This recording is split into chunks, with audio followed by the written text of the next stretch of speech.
in the humid pulse of Atlanta.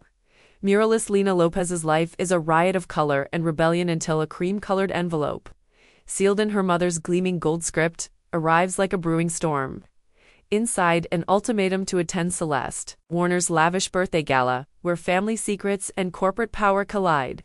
Clutching Grandma Alma's antique locket, its hidden microchip humming with damning proof, Lena faces a choice: remain the outsider artist she's fought to be, or storm the lioness's den and expose the truth that could topple her mother's empire. With 3 days until the Fox Theater lights dim, every stroke of her brush and every pulse at her throat signal that this is far more than a party. It's the moment that will redefine her legacy. I'm Lena Lopez, and my life's been a canvas of colors and chaos painted in the humid heart of Atlanta, Georgia. I'm a muralist, turning blank city walls into stories of hope and rebellion. But my own story was shaped by a mother who'd rather frame me in her perfect world than let me paint my own.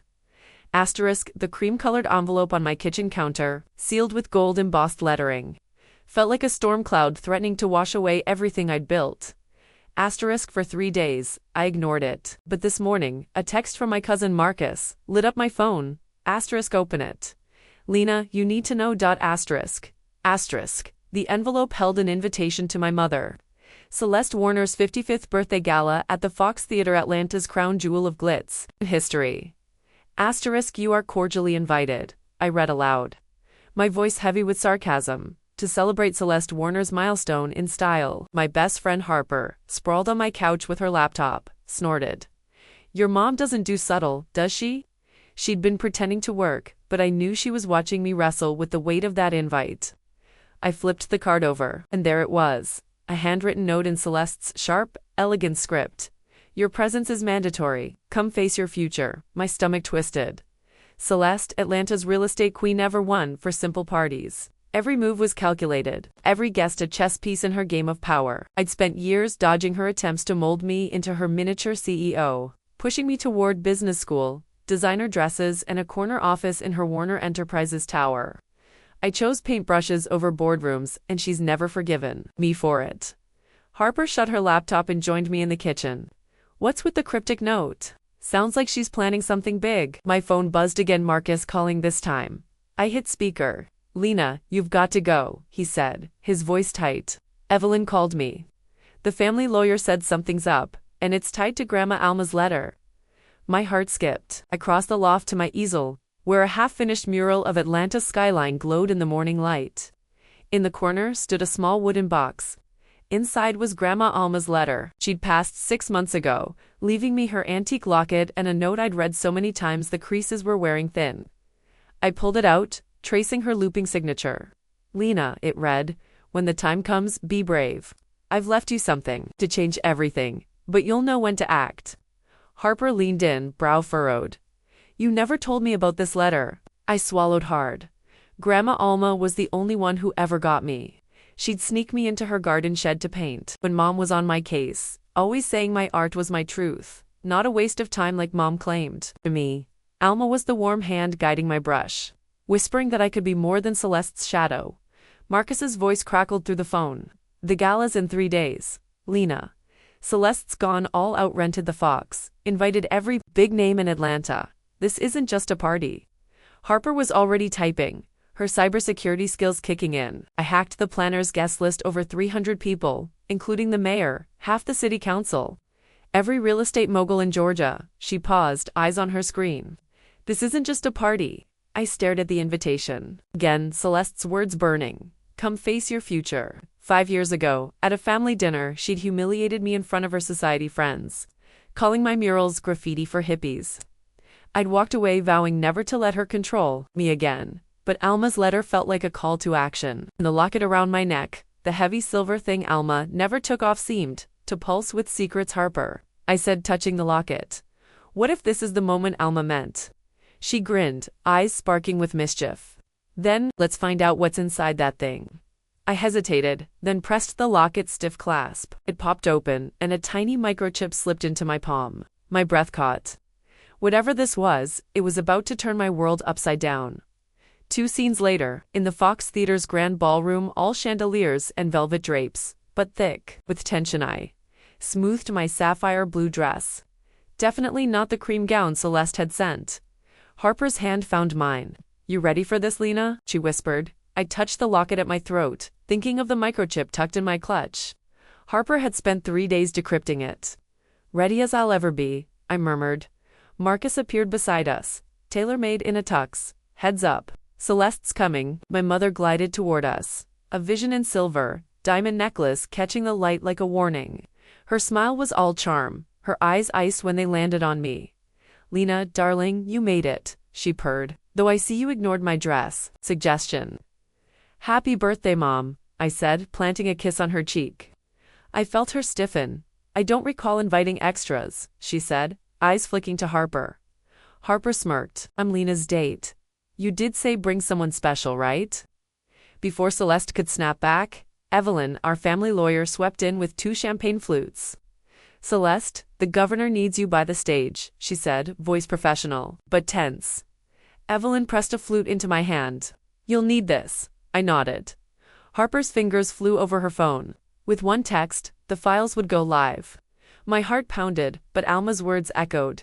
"Be brave." I wasn't there to crash a party, I was there to unravel my mother's empire. Then Julian Hall, my ex, appeared, sharp in a sleek suit. "Lena," he said, voice low. "Mom invited me." I forced calm. "Didn't expect you here," he shrugged. "Family, friends, right." He flashed a smile that once made my knees weak. Harper cut in. "Family, friends, who ditch girlfriends after a mommy meeting." Julian's eyes narrowed. Too late, Marcus distracted him by mentioning the mayor's daughter at the bar. As Julian stalked off, I downed my champagne. My nerves frayed. Evelyn checked her watch. 15 minutes until Celeste's speech. "You sure about this?" she whispered. I pressed the locket's cool metal. "I am." The lights dimmed. A voice boomed. "Ladies and gentlemen, please welcome Celeste Warner." My mother took the stage, radiant under the spotlight. The crowd applauded, unaware of the storm about to break. "Thank you all," Celeste began. "Family is everything, which is why I have an important announcement." Her phone buzzed just then. Across the ballroom, phones began pinging. Celeste's smile cracked. "Is something wrong, Mom?" I called, stepping forward, voice catching in the mic. I clipped printed documents from my clutch. "No misunderstanding, Mom. Here's the proof." I held them high. Celeste had forged Grandma Alma's signature to steal control of Warner Enterprises and embezzle millions from her charities. Chaos erupted. Phones flashed. Celeste stammered about hacks and lies. Evelyn stepped up. "As family counsel, I confirm these documents are authentic." Alma left instructions for their release. Celeste leaped for my arm, nails digging in. "What have you done?" I pulled free. "Tell them how you betrayed Grandma, how you stole from her charities." Business partners made frantic calls. Society matrons gasped. Celeste's face went white. "I won't inherit. No trust fund." She whimpered. I laughed. "This isn't about money, it's about truth." Harper held up her phone. "It's trending, Celeste. Every news outlet in Atlanta has it." As security closed in, I slipped away with Harper and Marcus into the Fox's lobby. Julian caught up, face tense. "Lena, we need to talk." I braced myself. "What now, Julian?" He swallowed. "Your mom paid me to leave you. Said you were liability." Betrayal cut deeper than I expected. Marcus pulled up a list of Dad's secret notes.